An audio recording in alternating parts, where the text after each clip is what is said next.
రాత్రిపై సంతతి కొరకై అహోరాత్రములు తపస్సు చేసే వానర కేసరి కేసరి కుల సతి కడుపు పంటగా జనించినాడుక అసమాన బలోద్ధతుడు సంయుతుడు అంజనాసుతుడు పవననందనుడు.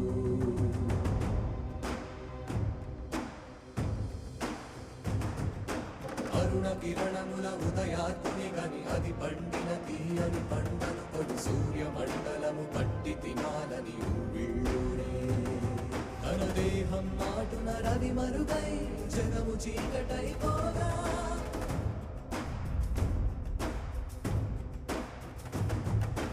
అది అమరేంద్రుడు గమనించి తన ఐరావతమధిరోహించి ఆంజనేయుని సమీపించి తన వజ్రాయుధమును విసరగా అది పవననందనుని హనువుని తాకా చిందిన రక్త బిందువే విద్యుద్వేగంతో ధరణి స్థలి వంద కడలిలో చచ్చి